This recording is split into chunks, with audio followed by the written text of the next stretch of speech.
Ticaret Bakanlığımız ev sahipliğinde, Afrika Birliği İşbirliği'nde ve DEİK organizasyonunda konuk bakanların katılımlarıyla İstanbul'da gerçekleştirdiğimiz Türkiye-Afrika 4. İş ve Ekonomi Forumumuzda etkin savunma ve havacılık teknolojilerinin önemi panelimize hoş geldiniz.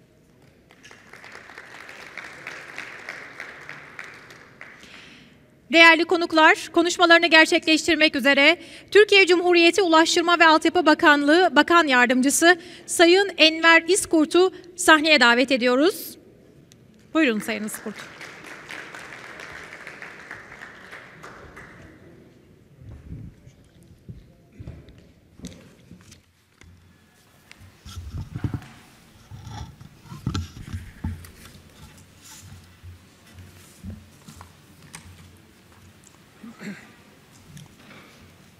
Değerli katılımcılar, kıymetli misafirler, hepinize hoş geldiniz diyorum. Hepinizi sevgi ve saygıyla selamlıyorum. Savunma ve havacılık sanayi genellikle en ileri uç teknolojilerin kullanıldığı, sürekli ve yenilikleri getiren, gereksinim duyan, araştırma geliştirmenin çok önemli olduğu bir alandır malumunuz üzere. Uluslararası alanda anlaşmazlıkların çözümünde etkin rol almak ve küresel alanda egemen olan liderlerin konumunda söz sahibi bir devlet olabilmek ancak güçlü bir savunma sanayiye sahip olmaktan geçer. Değerli katılımcılar, ülkemizin jeopolitik yapısı nedeniyle maruz kaldığı tehditlerin büyüklüğünden dolayı her türlü tehdide karşı caydırıcılık sağlayarak güçlü bir orduya ve dolayısıyla güçlü bir savunma ve havacılık teknolojisine sahip olmak gerekmektedir. Bu sebepledir ki yerli ve milli ülkemizin olan İHA'lar, SİHA'lar, Bayraktarlar, Kızılelma, Akıncı, TİHA, Mini İHA ve benzeri milli gururumuz uygulamaları yerine getirmekteyiz ve bunlar bizim için önem arz etmektedir. Savunma sanayi doğası gereği temelleri teknoloji üzerine atılan bir sektördür. Teknolojinin 5G, siber, yapay zeka, nesnelerin interneti, makine öğrenmesi, bulut gibi alanlarda ortaya koyduğu oyun değiştirici tavır, asıl katma değerin bilgi ve teknoloji bileşiminde ortaya çıktığı görülmektedir. Otonom sistemler, yapay zeka, makine dili öğrenmesi, hipersonik ve biyoteknolojileri gereğin havacılık teknolojileri olarak görülmektedir.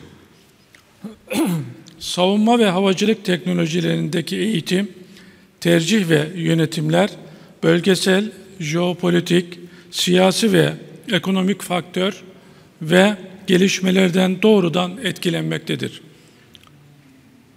Hava platformlarının tasarımı, geliştirilmesi, imalatı, entegrasyonu, modernizasyonu ve satış sonrası hizmetleri alanlarında ülkemiz teknoloji merkezinde bulunmaktadır.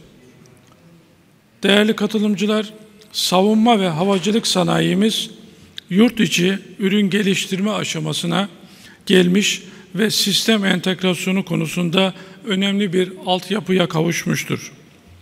Yüksek katma değeri, Ar-Ge yatırımları ve istihdama katkısıyla ülke ekonomisinde önemli yeri olan savunma ve havacılık sektörünü uluslararası pazara entegre etmek ve rekabetçi bir yapıya kavuşturmak için ihracata önem vermekteyiz.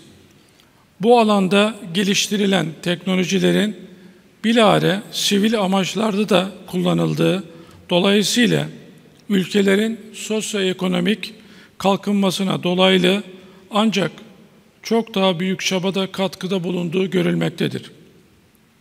Bu kapsamda savunma sanayi kuruluşları tarafından yerli ve yabancı sivil pazardan pay alabilmek için bakanlığımıza bağlı Sivil Havacılık Genel Müdürlüğü'ne başvuruda bulunularak sertifikasyon talepler edilmektedir. Tasarım ve üretimi TUSAŞ tarafından gerçekleştirilen Gökbey Genel Maksat Helikopter projesi ile tasarım ve üretimi TEİ tarafından gerçekleştirilen TS-1400 Turbo Şaft Motor Projesi'nin sertifikasyon çalışmaları Sivil Havacılık Genel Müdürlüğümüz bünyesinde devam ettirilmektedir. Yine TUSAŞ tarafından tasarlanıp üretilen TT-32 Hürkuş eğitim uçağı 2016 yılında ülkemizde ilk kez sivil tip sertifikası alınmıştır. Önümüzdeki dönemde savunma amaçlı geliştirilen yerli ve milli İHA teknolojisinin sivil amaçlarla kullanımı için de kullanımının yaygınlaşması beklenmektedir. Bu kapsamda bakanlığımız ve bağlı birimleri sertifikasyon başta olmak üzere bu tür hava araçlarının operasyonunu mümkün kılacak altyapıyı hazırlamak için gerekli çalışmaları yürütmekteyiz. Haberleşme konusuna kısaca değinecek olmak isterim. Özellikle rakamsal olarak bilgileri vermek gerekirse, bilgi ve iletişim sektörü pazar büyüklüğüne baktığımız zaman 410 milyar TL olup TL bazında 20 yılda yaklaşık 20 katına çıkmıştır. Mobil abone sayımız 91,3 milyon olmuştur. 4,5G abone sayısı 84 milyonu aşmıştır. Geniş bant abone sayısı 93,1 milyona ulaşmıştır. Fiber uzunluğumuz 536 bin kilometreye ulaşmış, fiber abone sayımız 6,3 milyona ulaşmıştır. Buralarda yatırımlarımız hızlıca, hız kesmeden devam etmekte. Yine aynı şekilde fiber internet abone sayımız 4,9 milyon, 5 milyona yaklaşmıştır. TürkSat Uydu Haberleşme, Kablo TV ve İşletme AŞ tarafından yürütülen TürkSat uyduları ve diğer uydular üzerinde her türlü uydu haberleşmesini gerçekleştiren dünyanın önde gelen uydu operatörlerimizden biridir. TürkSat aynı zamanda sahip olduğu uydular üzerinden Asya ve Afrika'ya uzanan geniş bir coğrafyaya hitap etmektedir. 19 Aralık 2021'de uzaya gönderdiğimiz TürkSat 5B uydumuzla birlikte yüksek kapasiteli internet hizmetimizi Türkiye, Orta Doğu ve Afrika bölgesine sunmaya başladık. Ülkemizin ilk yerli ve milli uydusu olan TürkSat 6A uydusu tamamlandığında 42 derece doğu boylamında hizmet verecek, 35.786 kilometre yükseklikte yer merkezli bir yörüngede yer alacaktır. 7,5 kilowatt güce sahip olacak bu yerli uydumuz, milli haberleşme uydumuz olarak 20 aktarıcıya sahip olmaktadır. TürkSat 6A uydumuz Q-band'da hizmet verecek ve daha önceki TürkSat uydularıyla kapsanamayan Güney Afrika, Güneydoğu Asya gibi yeni coğrafyada da hizmet sunacaktır. Ben sözlerime burada son verirken beni dinlediğiniz için hepinize teşekkür ediyorum. Sağ olun, var olun, görüşmek üzere.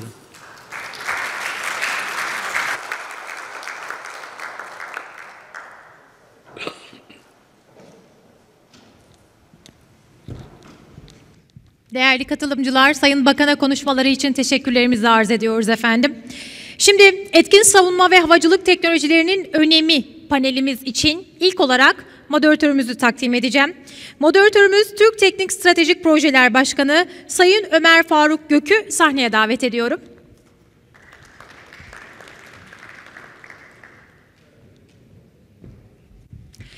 Ve kıymetli panelistlerimiz, Aero Contracts of Nigeria İcra Kurulu Başkanı ve Genel Müdürü Sayın Ado Sanusi'yi, Türk Havacılık ve Uzay Sanayi Kurumsal Pazarlama ve İletişim Başkanı Sayın Bertan Kurt'u ve Nurol Holding Stratejik Planlama Daire Başkanı Sayın Emre Akın'ı sahnedeki yerlerine davet ediyoruz. Değerli katılımcılar, sözü moderatörümüz Türk Teknik Stratejik Projeler Başkanı Sayın Ömer Faruk Gök'e bırakıyoruz. Buyursunlar efendim. Efendim, merhabalar. Sanırım herkes beni rahat bir şekilde duyuyordur diye ümit ediyorum. Şöyle alacağım müsaadenizle. Sayın Bakanım, DEİK'in kıymetli yöneticileri, kıymetli misafirler, bize bu güzel programda, moderasyonda ve panelde bulunma onurunu bahşettiğiniz için öncelikle Ticaret Bakanlığımıza, Ulaştırma Altyapı Bakanlığımıza, DEİK Başkanı Sayın Nail Bey'e ve ekibine çok çok teşekkür ederiz. Bu panelde benimle birlikte olmayı kabul eden zevkle ülkemizin kıymetli yüzde 2 şirketi FNSS Nurol ve Türk Uzay Havacılık Dairesi, TAİ TUSAŞ'ı, bunun yanına yurt dışından gelen misafirlerimiz Kaptan Adu ve Zeme Amerika'dan geldi bizimle birlikte panele katılmak için. Çok çok teşekkür ederim. Tekrardan ayağınıza sağlık, elinize sağlık. So I'm going to switch in English, as all you know people. That my name is Ömer Faruk Gök. I work for Turkish Airlines and Turkish Technic Group like 17 years. Right now, I'm the role as Senior Vice President for the Strategic Projects and Investment and Planning. Mostly works on the company's strategic planning and defense industry, government relations, and other investor financial this departments also too. So, first of all, defense, aviation technologies, and mostly like our deputy minister told that it's really, I'm sorry. Sayın Gök, çok özür diliyorum. Bir Pardon. panelistimizi daha takdim edeceğim. Alright. Fairfax Afrika Fonu Küresel Başkanı Zemp Bey. Buyursunlar efendim. Oh, sorry. I was just thinking that he was just on the seat, sorry. As Zemeden came from US, he's the money guy, financial guy, and if you're gonna invest in Africa, both from Turkey, or some other countries, you need to contact him. He has a full of suitcases. So, I work for Turkish Airlines, Turkish Technic Group for 17 years, just started in 2006. I'm a metallurgical material engineering. It's really a privilege to work at Turkish Airlines or Turkish Technic or its affiliates. We have right now so many subsidiaries that in the MRO, in the engine maintenance, also we have some field services, ground services, handling, etc. But if I just talk about Turkish Airlines, it was just a state airlines founded in 1933, but then just converted from state airlines to Turkish Airlines. And at 2000s, at the start of 2000, after 9/11 issues, also too, there were some investors that tried to buy Turkish Airlines, but our government denied them. And while, as you know, I don't know if you are aware of it, but right now we have a book for the strategic planning for Turkish Airlines that says from just boutique to the global airline that we have just around 60 aircrafts, and mostly we were flying to just 25 points. And maybe it was just because of Turkey, but in last 20 years, right now we have like from 60 aircraft to more than 400 aircrafts. And also, we had just only, I have to really look to those figures because as our Deputy Minister told that Turkey just did too many things in last 20 years in aviation. We had just only 39 airports, but only 25 of them were serving. And in the last 20 years, we just renovated or built some new 33 airports in Turkey. And now we have just 59 airports serving totally. And we have some new projects, some 3 airport projects right now still going on. And jewel of those airports are Istanbul New Airport. It's a really good and like a crown in the jewel in the crown that right now serves, like with Turkish Airlines, we serve around 118 countries globally, and if I just include Turkish domestic points, we fly like 279 cities. And when we come to Africa, we serve to 38 countries in Africa, and also we fly to 50 cities in Africa also too. So if you look at the figures with Turkish Airlines and its Africa destinations, you're gonna see that like 30% of the countries that Turkish Airlines flies is in Africa also too. So, and also when we look at the figures that you have to just not only depend on the airports. As I mentioned that Turkey had 39 airports, but only 25 of them are showing because so there wasn't enough adequate services, enough people, trained people, and also the aircraft types were not also serving for those airports. So Turkish government really invested too hard on this airport facilities, new runways, new taxiways, new terminal buildings, and also just from ground zero, they built too many airports also too. And when we look at the Turkish Airlines and Turkish Technic right now, Turkish Airlines Group is like a huge holding, a big group employing more than 80,000 people in every different branches. With 80,000 people, and we aim that in the next 10 years, I hope that mostly, and I believe it also too, as our chairman also mentioned, that we're gonna reach like 150,000 people working in just under Turkish Airlines Group. And if you look at the figure of the Turkish aviation ecosystem, it's gonna depend like we're gonna multiply with 10 when you look at the figures. And in the next 10 years, after 10 years, we're gonna see that like 1,500,000 people gonna work with in the aviation sector in Turkey, and it's so huge. So aviation and economic growth is really just a mutual agreement understanding. If you invest in aviation, if you invest in defense, then you're gonna get some really prosperous welfare benefits both to the people and also the economy. As a Turkish Technique side, I'm gonna just short brief also because this is my side also too. We are company of Turkish Airlines, and we have 10,000 employees, more than 10,000 employees. We mostly serve Turkish Airlines, but our revenues come from 30% of our revenues coming from third parties, and we are also in the top 5 at defense and aviation exporters in Turkey. This is also really important for us. And as our Deputy Minister, Mr. Iskut, told that aviation is really high-tech, and you need to get some skilled people, labor issues also too.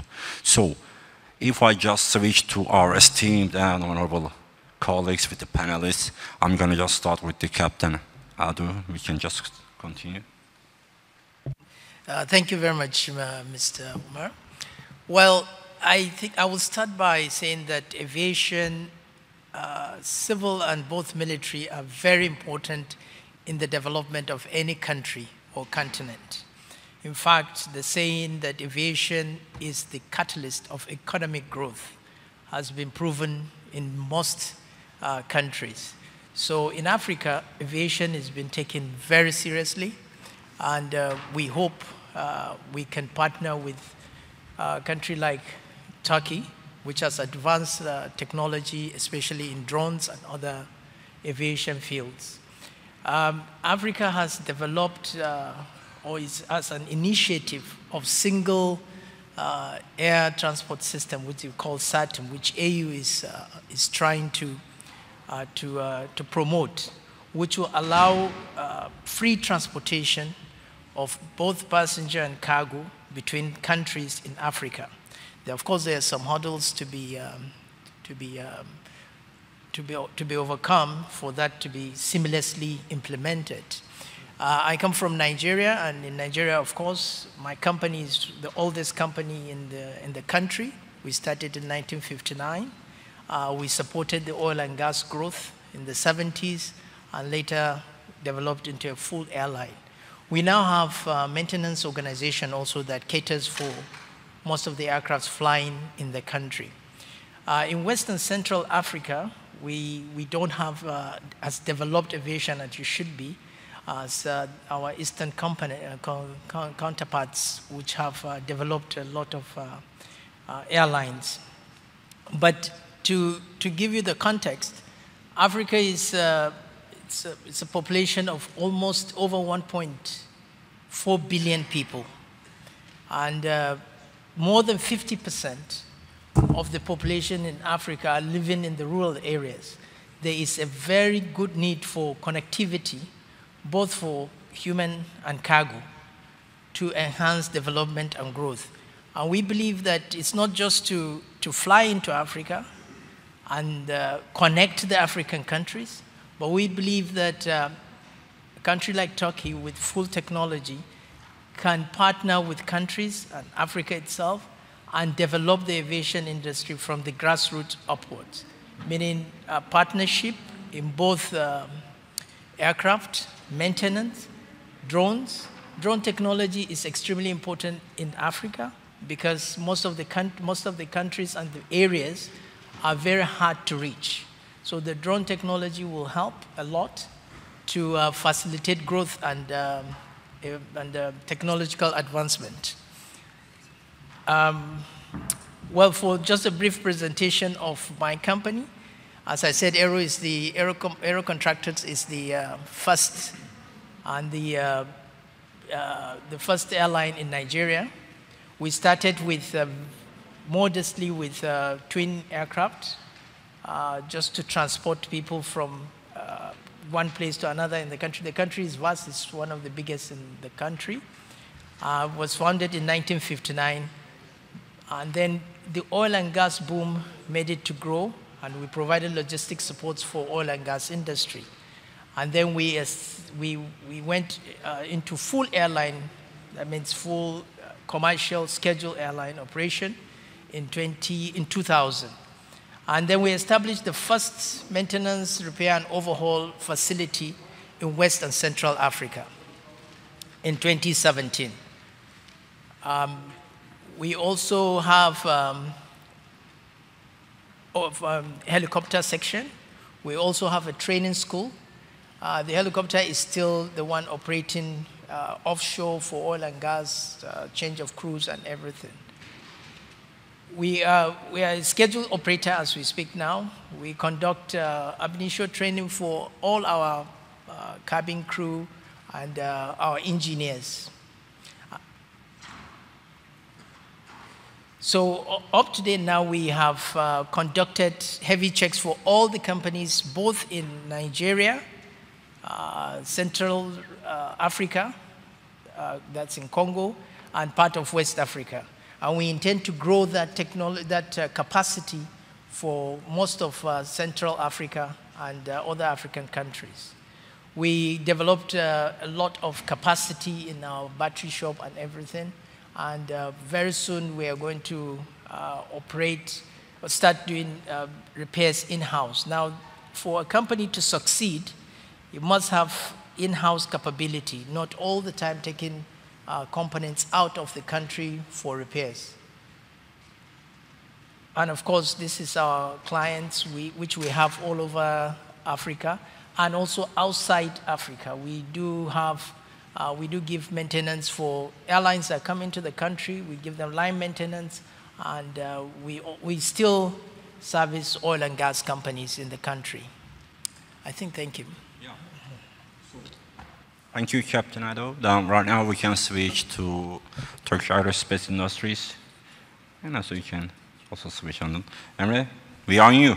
You have 5 minutes. Okay, Turkish is fine, right? Also, I can. Okay. I had a We need some more than time for Turkish aerospace if you're going to talk, but you have just 5 minutes. Okay, I had a presentation. I would like that. Benim bir sunumum vardı da. Şimdi ondan başlamak istiyorum. Biz bu sene 50. yılımızı kutluyoruz TUSAŞ olarak. Biz 1974'te şurada gördüğünüz 2 tane zavallı binayla başladık. Bunlar sadece bina olarak başladılar. Ama 50 yıl önce konulan vizyonu sonucunu bir sonraki slaytta geleceğim. Şimdi 10 sene boyunca hiçbir işleri yoktu. 10 sene boyunca bir vizyon yazdılar. Bir master plan strateji oluşturdular. 1984 yılına gelince Amerika'dan 300 tane F-16 satın alma konusu çıktı. Ve kontratın ilk maddesi bunlar Türkiye'de üretilecekti. O zamanki hükümetimiz dedi ki 300 tane F-16 TUSAŞ'ta üretilecek ve Amerikalı General Dynamics firmasıyla bir şirket kuruldu. TAI diye. TAI 1984 yılında 300 tane F-16 yapmaya başladı ve 2005 yılına kadar bu F-16'ları yaptı. Ama bu sadece assembly olarak yaptı. Yani hiç design ya da bir engineering katılmadı. Amerikalılar da çok öğretmediler zaten, ne yalan söyleyeyim. Çok bir şey göstermediler. 2005 yılından sonra tabii gene işsiz kaldılar. belli bir işten çıkartma oldu. Daha sonrasında Türkiye kendi vizyonunu yarattı ve kendi özgün ürünlerini artık üretmeye başladı. Yani daha o zaman dizayn aşamasına geçti, mühendislik aşamasına geçti ve kendi ürünlerini yapmaya başladı. Şimdi bir sonraki sayfamız bu. Şu en altta gördüğünüz mavi iki bina, o zamanki 1974'te kurulan iki bina. Yani 50 yıl önce bizim bugün bu büyüklüğe gelmemizin vizyonunu kuran o iki bina. Bugün biz TUSAŞ olarak 5. nesil savaş uçağı da yapıyoruz. Uydu da fırlatıyoruz. Boeing'e Airbus'a parça yapmaya da devam ediyoruz. Yani 50 yıl önce bu vizyonu koymuşlar ve 4 milyon metrekareye rezerv etmişler. Şimdi de bu da bizim portfolyomuz. Biz TUSAŞ olarak sabit kanata ait bütün aileyi oluşturduk. Ne yaptık? Hürkuş, bunu Afrika'ya ihraç ettik, anlatacağım. Hürjet, kendi özgün kaynaklarımızla başlattık. İlk uçuşunu yaptık, seneye teslim ediyoruz hava kuvvetlerimize. Afrika'dan da görüştüğümüz ülkeler var. Milli Muharip Uçak, Türkiye'nin en büyük projesi. 5. nesil savaş uçağı. Taksisini yaptık. Bu sene sonu hedefimiz ilk uçuşunu görmek. Ondan sonra kendi motorumuza da çalışıyoruz. 2030'larda da motorunu da yerli bir şekilde yaparak hava kuvvetlerimize teslim edeceğiz. Helikopterde bütün ürün portföyümüz var. Atak helikopterimiz Afrika'da görev yapıyor. Gökbey helikopterimiz bu sene jandarmamıza teslim edeceğiz. Gene Afrika'dan görüştüklerimiz var. Geri kalan 10 tonluk helikopterimiz de, bir tanesi Atak, bir tanesi utility helikopterimiz de. Onlar da seneye ilk teslimatlarını yapıyor olacağız kara kuvvetlerimize ve deniz kuvvetlerimize. UAV zaten Türkiye'nin en meşhur olduğu alan. Bunların ikisi de Afrika'da görev yapıyor şu an. Hangi ülkelere değineceğim onlara daha sonradan. Ama UAV olarak da bir aileyi tamamladık. Uzayda da varız. Uzayda hem telekomünikasyon hem de gözetleme uydusu olarak varız. Arjantinlilerle ortak bir uydu yapıyoruz. Arjantin'e. Kazakistan'la görüşüyoruz. Afrika'yla da inşallah ilerleyen aşamalarda belli bir yerlere geliriz. Aerostructure bizim asıl parayı yaptığımız yer. Yıllık Airbus'a, Boeing'e 600 milyon dolara yakın bir para alıyoruz onlardan ve sadece parça üretiyoruz. Ama bu parça üretimi Airbus'tan, Boeing'den ki disiplin bizi diğer özgün ürünlerimizi geliştirmemize de yardımcı oluyor onlardan aldığımız. Yani bu şekilde ben kısaca geçeyim benim şirketimi. Daha sonrasında Afrika tarafına değineceğim inşallah. Emre, thank you so much. It was wonderful to just shrinking all of these products in just 5 minutes. But I know that when we talk about a satellite and space also, Deputy Ministers really knows too much about it. And also, when we talk about aviation, not just we can just depend on the rotary wing or the fixed wing aircraft. Aviation and space maybe, and Turkey's aim on the reaching to the space, even with our Technofest and our ministry's efforts, I guess that we're gonna do some really huge things in the future. Thank you so much. Now we can now switch to FNSS Nurol Holding, their strategic planning department representative, Mr. Emre, it's you. Thank you for the word, Mr. Gök.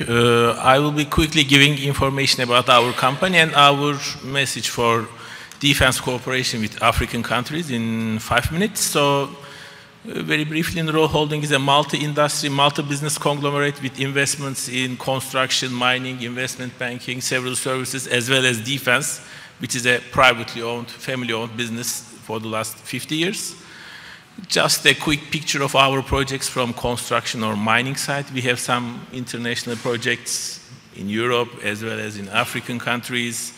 These are heavy infrastructure projects like suspension bridges, highways. We have 2 gold mines in Turkey. But today's topic is defense, and I'll be talking on the defense part of our corporate. We have 3 defense companies, Nurol Makina, Nurol Teknoloji, and FNSS. 2 of which are focusing on armored land platforms. Today I will be mentioning about them. And Nurol Teknoloji is advanced ceramic manufacturer. They are in the armored vest and armored plate production for different platforms. And yep, these are the three companies that I'm mentioning. As Nurol Makina, we are only in 4x4 armored segment, and we have more than 20 users all around the world, 8 of which are from African countries. And FNSS is on the heavier side with 8x8 or tracked vehicles. They have also heavy international presence, and our backlog is, more than half of our backlog is from international programs, including African ones, and the ideas, topics that I'm going to underline today are coming from those projects. So when we talk about Africa, of course, first thing that comes to our mind is not defense, maybe health, education, energy, security type of things. These are all important things, but without ensuring the security of the country, system, population, there will be no sustainable investments in those areas. So we need to spend more on defense to ensure security of the society, of the armored and security forces. So these are one picture of our vehicles in service in UN missions in Sahel region, one of the most risky places maybe in the world. So when we look at the security defense arena of African countries, we don't see top-notch vehicles, systems in place. However, in order to combat with terrorism, insurgents, militants, the security and armed forces staff should have higher hand against them with more armored vehicles in terms of quantity and quality.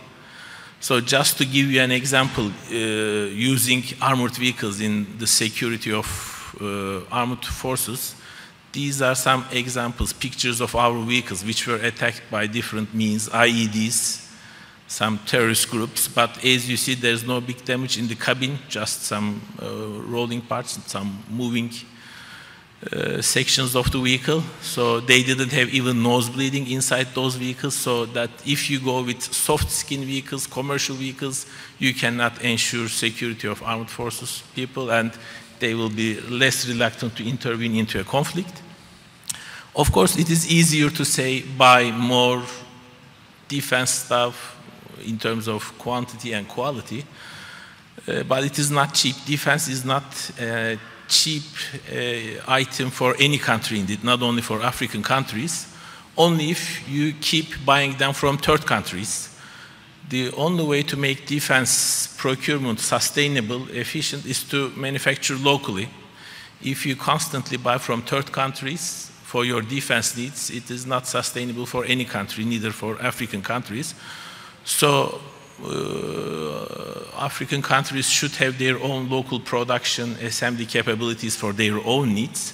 And the best way to start this is technology and know-how transfer programs through friendly countries. Yeah, we're gonna have some words about it. Yeah, so I'm just going to conclude with that. Turkey is a very reliable partner in that sense with our sincere African policies, as our president started years ago, very friendly, sincerely. And as Bertan Bey underlined, as our deputy minister underlined, Turkey is a high-valued brand in defense technologies. For the journey started 50 years ago, but in the last 10 years we moved into another level, so we are a very good source of technology for all platforms, from armored vehicles till UAVs, and we are very sincere in cooperation with African countries, so that is my introduction. Thank you so much. And right now we can switch to our panelist, Mr. Zemedine Negat from Global Chairman Fairfax Africa. He took a long way to come and talk with us. Zeme? All right. So, well, thank you for having me. I know you almost forgot me to come up here, even though we're the money man. It's a pleasure to be here amongst very distinguished people. I don't have a PowerPoint, so I'm going to just talk for a couple of minutes to first tell you what we do, what our relevancy is to this group here. My name is Zemedine Negatu. I'm the global chairman of Washington, D.C.-based private equity firm and investment bank. We don't do any defense work, but on the aviation, aerospace side, we work exclusively on the civilian side. So we invest in airlines.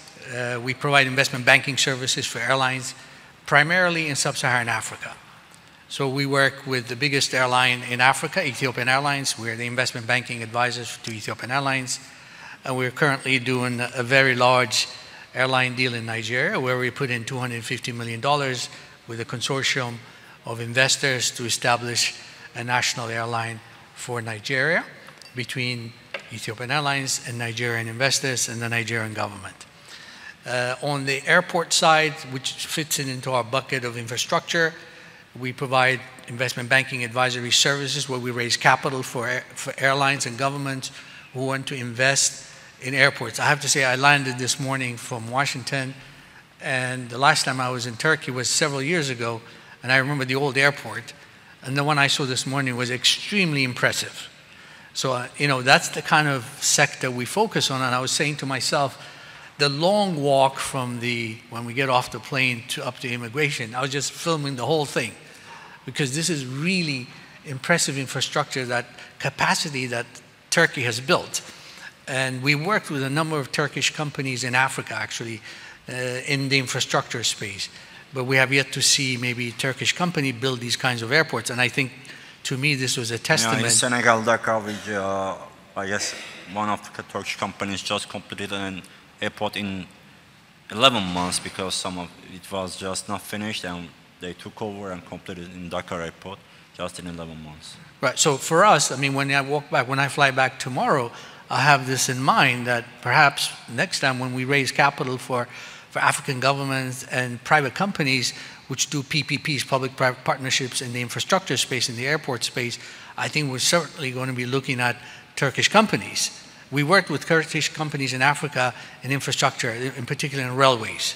Okay, but now we're going to add certainly airports, because our default setting was Chinese for airports and big infrastructure, but I think this is testament. So this is the kind of stuff that we do, just to let you know.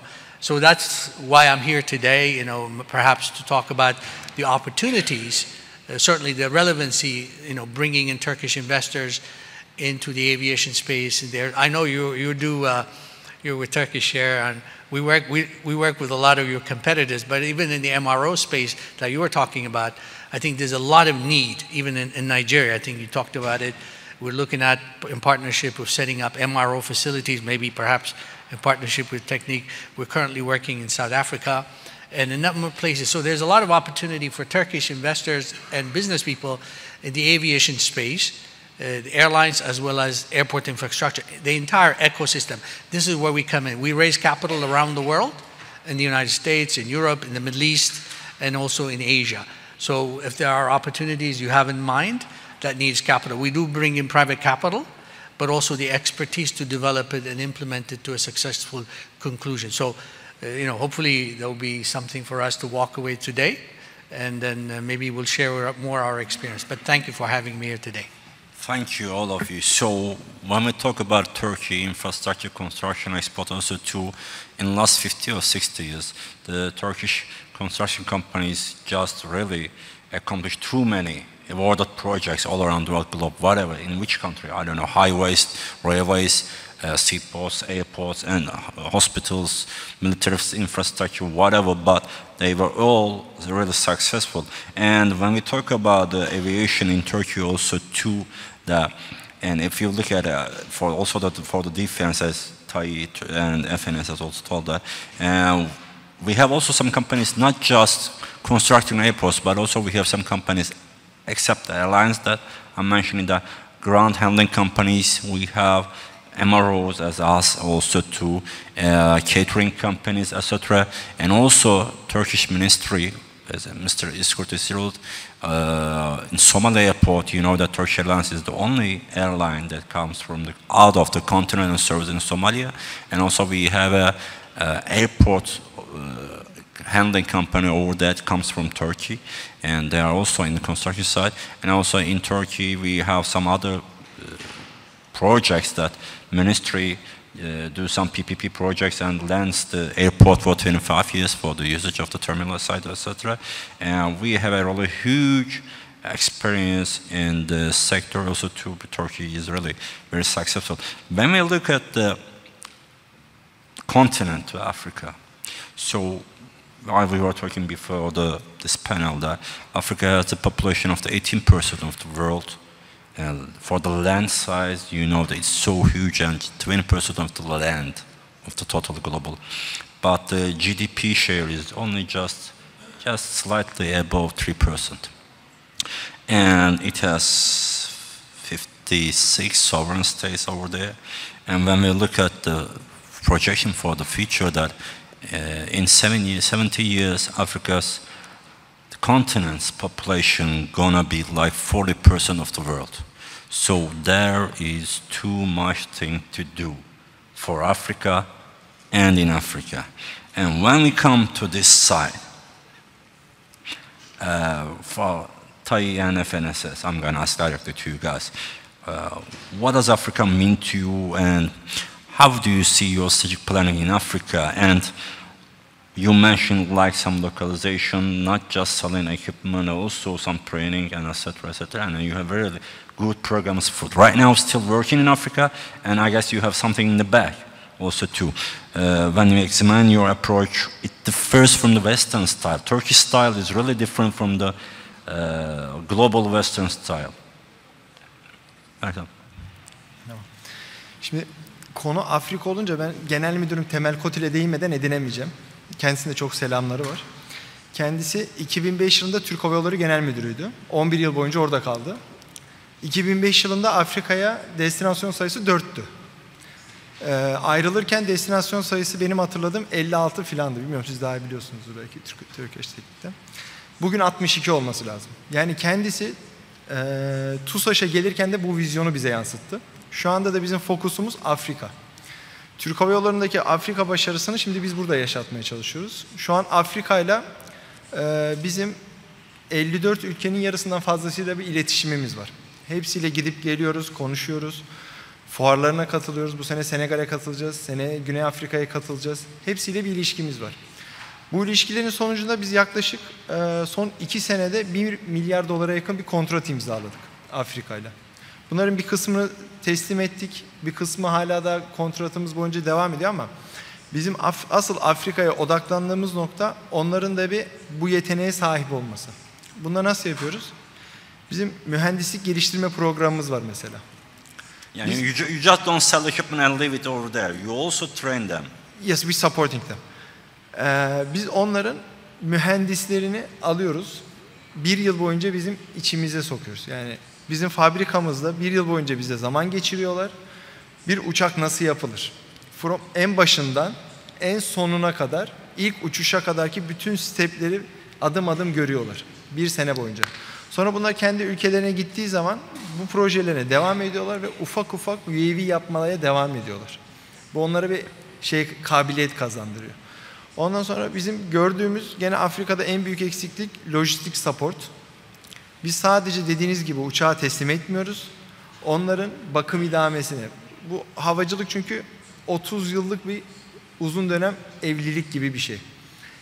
Yani bunların çünkü life cycle'ı 30 yıl oluyor ve 30 yıl boyunca biz bunlara yedek parça, lojistik destek, bakım idame, bütün eğitimlerini de bunlarla beraber veriyoruz. Modernizasyon.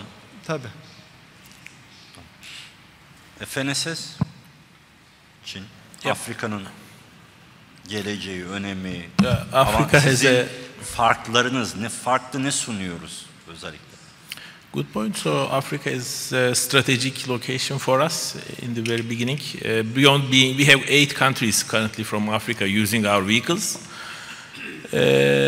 But these are all friendly countries, brotherly countries for us. We are very happy to be serving for all those countries. As Mr. Bertan said, we are there for tens of years. Once you are in, you have to be, it's a kind of marriage. We are supporting them for their long-term needs. The strategic importance from business perspective of African countries is that actually Africa is not one of the places that spends most on defense items when you compare to Europe, GCC or Asian countries. However, those countries spend more on aircrafts, naval platforms, missile defense systems, but less on armored vehicles. For us as a neural group which is focusing on armored vehicles, Africa is more valuable source because they spend more of their resources on armored vehicles. They are in more need of armored vehicles, so they have more share of revenues to armored vehicles in their systems. Furthermore, those countries are not just using armored vehicles to show in parades, exercises, but they're actively using it. So we provide active support to them. We learn a lot through them with close cooperation with them, so how to improve our vehicles. So from different perspectives, African countries are valuable partners for us in our businesses. Currently, we are in a training center development with an African country which has more than 100 vehicles of the one that you have seen on the screen a little while ago. Unfortunately, we don't have any business partnership for local production at the moment, but we are looking for some opportunities in the near term with some potential countries. So that's what I thought. So Africa means a lot to you, in your heart, I guess, from the deep ends of the bottom of your heart. As Berton also thought that Temel Kotil was our ex-CEO, and when he was telling about Africa, he was saying that we have to work more than 24 hours in a day to reach out for Africa. We have to give whatever in our hands. And then he switched to Turkish Aerospace, and now still works for Africa in Turkish Aerospace also too. So the next side is going to be like for Captain Adu and Zem, to you. It's going to be like, Turkish companies are doing too much in Africa in aviation and defense also too. But if you look at the strong and mutually beneficial relations right now still going on between Turkey and Africa, what opportunities exist in the field of both defense and aviation technologies and people and infrastructure that can also impact the economic growth for Africa and Turkey also to them? Captain, then them. Thank you. Well, as I usually say, aviation, Africa is the last frontier for aviation development. Because if you look at other continents, they have developed far in aviation. But if you look at Africa, we're still in the infancy stage for developing aviation. So I believe that we have ample opportunity for Turkish company to come and develop aviation. And this development should not be the traditional exploitative development. Should be something cooperative, partnership. As I said, there are about 1.4 billion now people. If we target only 10%, that means about 140 million potential passengers in aviation. And if you look at other aspects, agriculture, and if you look at other aspects of transportation, like Africa is blessed with a lot of mineral resources. We have to export these mineral resources out. And if Turkish companies don't go through the traditional way of just go take them, but invest in Africa, invest in the people, so that the people are economically powered. And that kind of relationship is sustainable. Meaning you can see that if the rural areas, the people are being educated and have something to do, and they can export their goods to any part of the world easily, you can see the sustainability of the growth and the technology transfer. And I think the Turkish company have a very good opportunity now to make their investment in Africa. Right. When we ask to Zem, you just mentioned that you are in the edge of funding a new airline and also the sustainability as Captain. I guess those are some keywords, sustainability.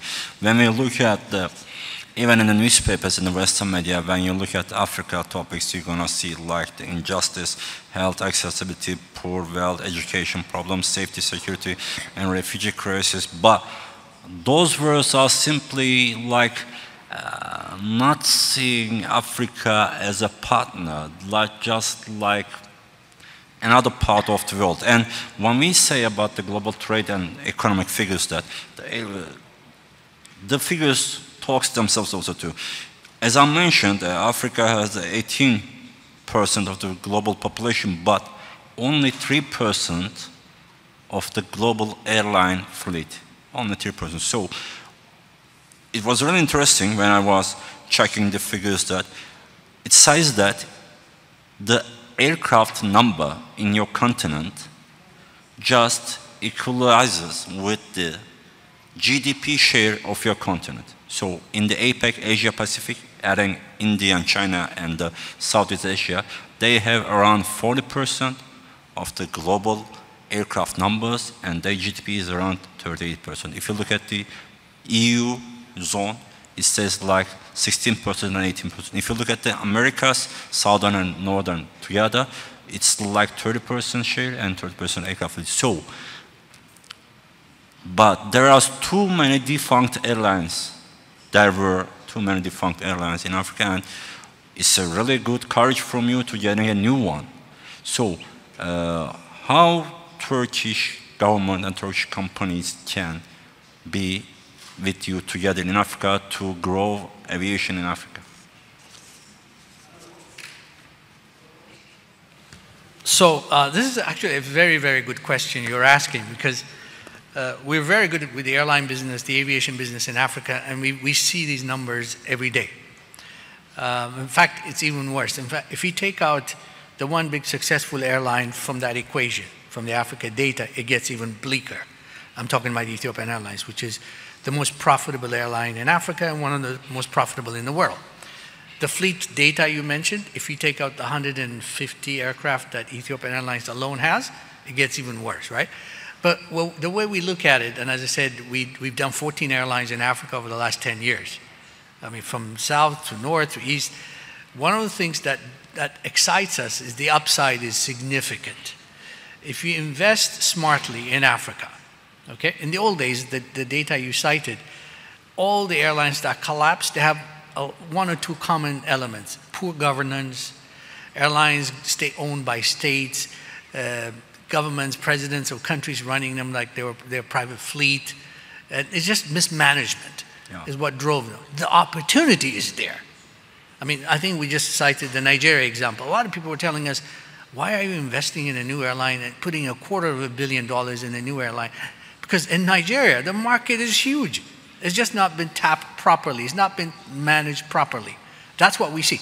Even MRO, which you head, right, which you know very well. There's so much opportunity, but everybody's shying away.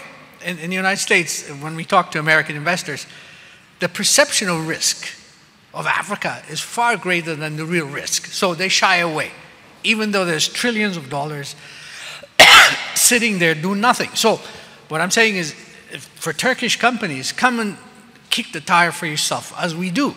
Because like you, Turkish Airlines, why did it succeed? Because it knew what it was doing, right? You grew because you sniffed out the opportunities, you knew how to manage risk, you weren't listening to the naysayers, and then perhaps you can partner with people like us who are on the ground, who know how to manage risk, who can deliver IRRs bigger than anything you can find in the West if you know what you're doing. Yeah. But you also need to be patient. In the US, when we do private equity deals, we can flip assets overnight. In Africa, you have to be a patient investor. If you're patient, if you're there for the long haul, if you're realistic and you're part of the local system, you embed yourself, you invest in the local community, the IRRs you get as an investor is actually greater than you get in the Western world. So the message for the Turkish investors is, come in, be realistic. You've done well in many airlines like Turkish Airlines, right? But the second part of it is, if you want to do big deals in Africa, you need to come with a financing package. I think this is something we learned from the success of the Chinese. Not only do they bring the technical competency, but they also come with sovereign wealth to fund what seems like private companies in the front end, but they're really being backed by sovereign wealth. So I think Turkey, you have the Exim Bank of Turkey and other facilities, come with a good plan, but others also backed by financing. We come in with private capital. We can match it. If the Exim, for example, of Turkey, we work a lot with the Exim Bank of the United States on the aircraft side. The Exim Bank of the US de-risks the business risk for us. If your bank, Exim Bank of Turkey, de-risks it for us, we can bring in the private side of it, with the expertise, the management, and the governance structure that will make it successful. We're very confident, for example, this new airline in Nigeria is going to be successful. We're absolutely confident. We're replicating the success of Ethiopian Airlines, which produces $1 billion plus profit every single year. And we don't see any reason why we can't do that in Nigeria. But for the Turkish, come realistically with a solid business plan, with a financing package, and embed yourself in the local community, and I think you will succeed. Very, very likely you have a high chance of success. Yeah, it's so promising. Thank you so much. I think that I have also some figures that in 2002, those are the figures with the DEİK figures also to Turkey and Africa. Continentally, the global trade was around $4 billion US, but right now it's more than $43 billion US. Also, in 20 years, Turkey and Africa trade expanded like 10 times. And I guess there is really a good chance getting it to higher more than $100 billion with Turkey and Africa also too. But so the government in states in Africa also have to really look at a different way. They have to change their vision, and they have to look like not just 5 years, they have to look like 25, 30 or 50 years. As in Turkey, we had plans for 100 years of Turkish governance. Then we have right now plans for 2071, and we also have plans for 2133. So we really need to look for future, not just for ourselves, but also for our kids, for our children, and future children, for the continent. So when we look at it, as Mr. Iskut also said, aviation and defense are a really huge part of research and development and investing too much money. When we look at research and development, defense solutions, gaining the upper hand, the safety and security of the country, people, some border issues, whatever you saw. But FNSS and Turkish aerospace industries, your accomplishments went beyond this. You achieved too many things, and you are still investing too much money in R&D. How did you achieve this, and what lies in the future? You showed the TFX indigenous Turkish 5th generation fighter, and FNSS have really high skill and really protective and in high-tech land systems. You are still not just only in Africa, but also you are offering to all around the world. Şimdi Türk Havacılık ve Uzay Sanayi olarak Türkiye'nin birincisiyiz Ar-Ge'de. More than 5,000 people, I guess. Şimdi şöyle, 15.000 çalışanımız var. In R&D. Bunların 7.000 tanesi mühendis, 7.000 tanesi teknisyen.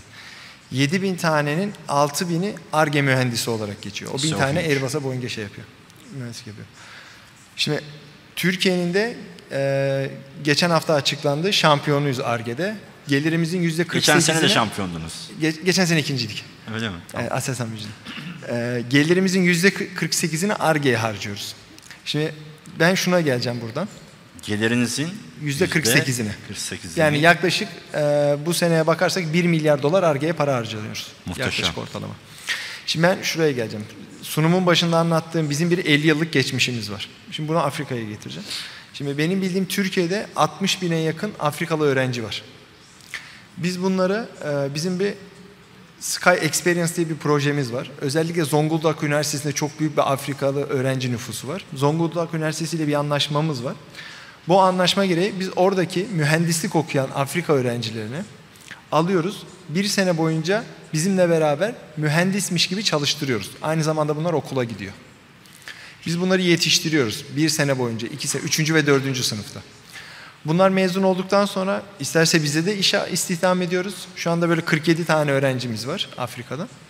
Olmadı. Kendi ülkelerinde de kendilerini gene destekliyoruz. Aynı zamanda biz ülkelerin ayağına da gidiyoruz eğitim için. Ne yapıyoruz? Çat'ta biz Türkiye Maarif Vakfı ile beraber Çat'ta teknik lise açıyoruz. Sırf Çat'ta çünkü mühendis yok çok fazla. Şimdi mühendis yok. Sırf onlar mühendis geliştirsinler. Kendi UAV'lerini yapsınlar, bizim uçaklarımıza daha iyi baksınlar, onları daha sonra modernize etsinler diye. Bundan sonra artık ülkelerin ayağına da gidiyoruz artık. Yeah, it's wonderful because we were talking like infrastructure, high-tech technology, but investing in people, investing in youth, schools, and getting the vision of those kids for the future of their country. Yani şunu söyleyebilirim. It's I guess more than everything. Yes. Şunu söyleyebilirim. Yani parayla altyapıyı alabilirsiniz. Yeah. Bina yapabilirsiniz. Ne bileyim, bir yazılım donanım alabilirsiniz ama parayla insanı alamıyorsunuz. O yüzden bizim önceliğimiz yani TUSAŞ olarak insana bir yatırım yapmak. Wonderful. And I just want to also mention as our ministry for the transportation infrastructure and also ministry for the education also too that there are too many African students right now studying in Turkey, as you mentioned in Zonguldak, also too in schools, in high schools, even in the high schools and in universities also too. And we have some internship programs and exchange program for the girls and boys from Africa, and it's really good to see those African people in our streets, in Istanbul, in other countries, in other cities, in other universities. And if you look at the FNSS for the R&D and accomplishment, and how did you done it perfectly, and what's in the future for the FNSS in Africa? Yeah, technology is a crucial part of our industry. As our Deputy Minister underlined, it is the characteristic of defense industry to have competitive edge. Both Nurol Makine and FNSS are relatively humble companies compared to TUSAŞ. Nurol Makine is about 600 people, FNSS is about 800 people, less than 1/20 of TUSAŞ. But we were on that R&D winners list on the 7th and 8th position, if I'm not wrong. So we are spending good amount of money for technology and R&D development in our sizes, definitely. And when we say technology development, it should not be understood all the time developing state-of-the-art advanced technologies. I believe one of the most important part of R&D is to offer users proven technologies at affordable prices, costs. So we do lots of R&D on that sense as well, and where we need customer intimacy, the feedback from users, customers are very important in developing those features, technical features.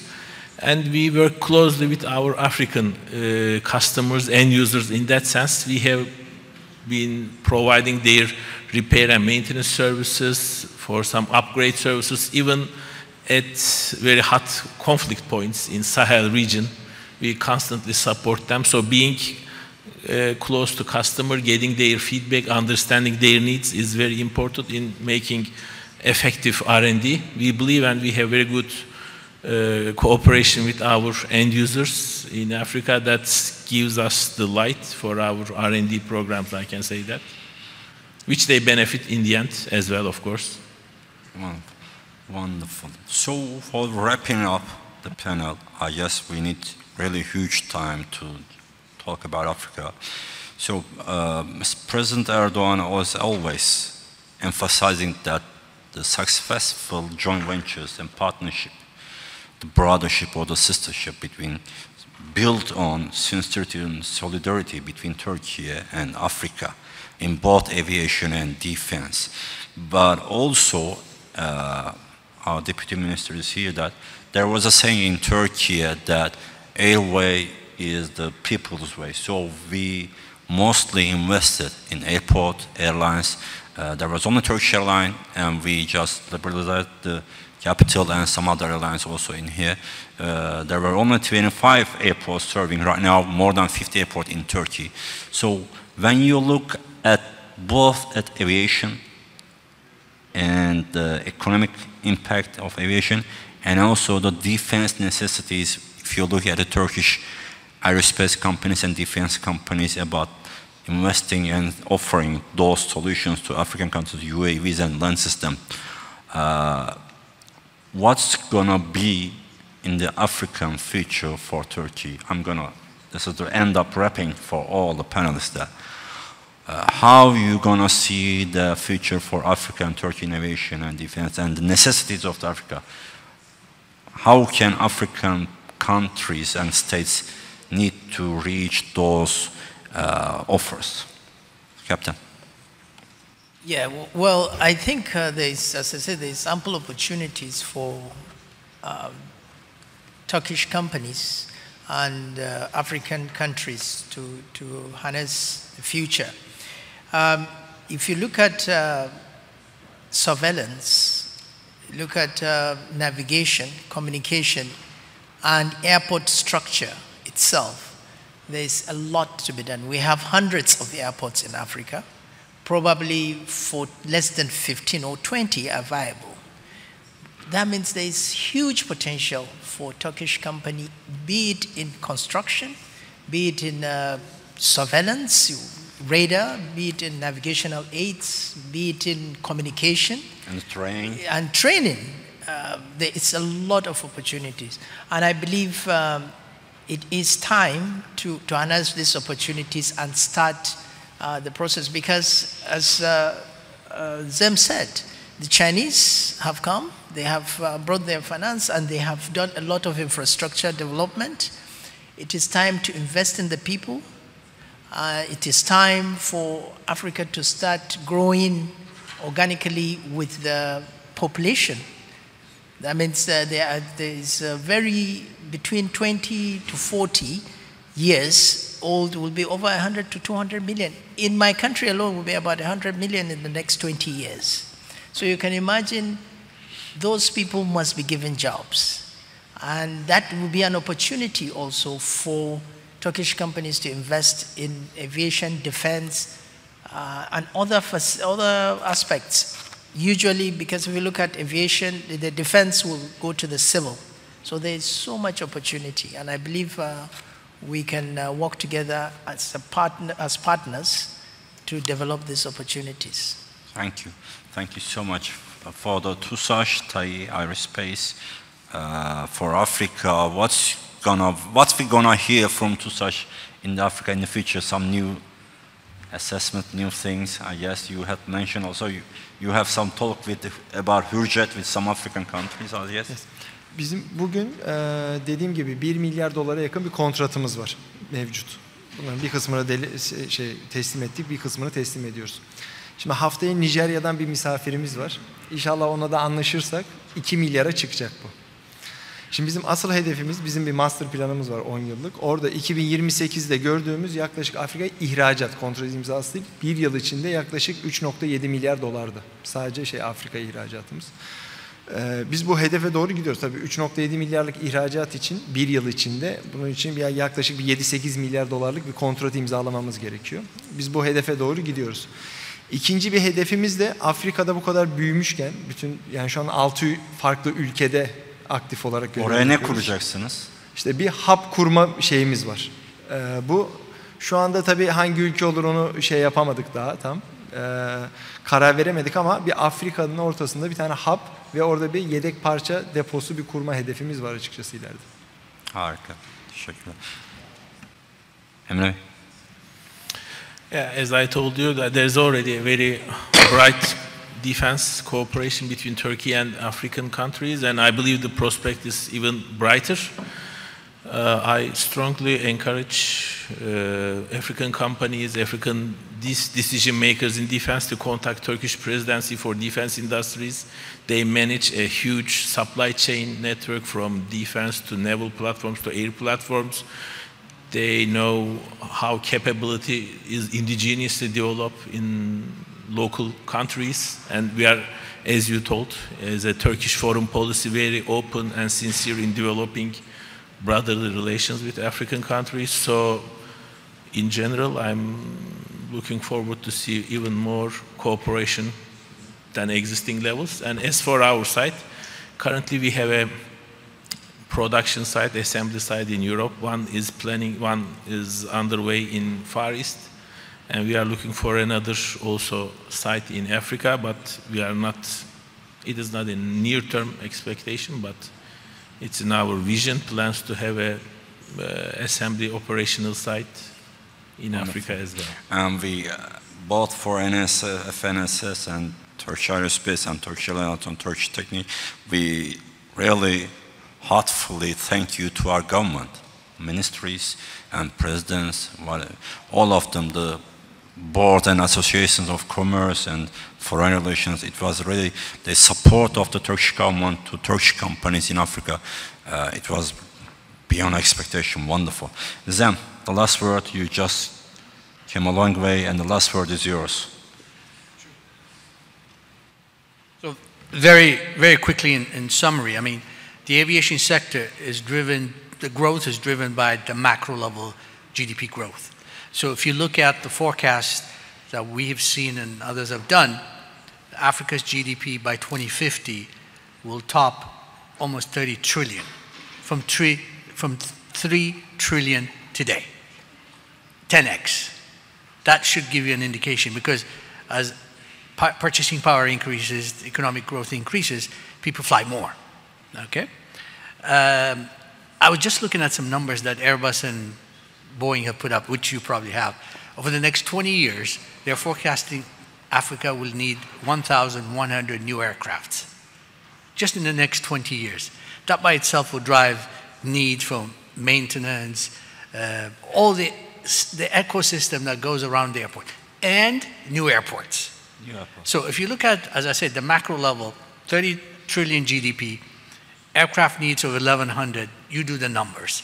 So for Turkish companies, I think, whether it's the defense side, by the way, when we talk about some of the drones that they make here, they can actually be used for civilian purposes as well. I was at an event in New York recently where there's a company actually that uses drone technology for irrigation mapping, for forecasting, weather forecasting, for agriculture. For controlling wildfires also, for disasters also. Exactly. We didn't mention also, we had a huge earthquake in Turkey, and we really been seeing that the impact of the airports had been constructed in Turkey. The airline, we mostly evacuated people via aircraft, and also there were some earthquakes in northern Africa. So it's so important to have some. Just a final point, though. You know, you need to create the awareness. I'm talking about Turkish companies. All the capacity, even me sitting here, I'm learning today. You need to create that kind of awareness in Africa, so that they start looking at Turkey beyond the default settings. Turkey is a great manufacturer of clothing, great manufacturer of electronics and, you know, household goods, but you're now doing big stuff right here, the defense stuff, the drones for civilian purposes and other things. Just start making the awareness campaign, I think, is important, is one of my key messages. Even for us, now, as I said, I'm walking away from here, just being aware these two companies exist, they do big business that Africa needs. I think that would be one of the tasks I'll leave behind for you to do. Thank you. Thank you, Mr. Deputy Prime Minister and esteemed guests. Thank you so much for having us. Have a good day. Thank you so much.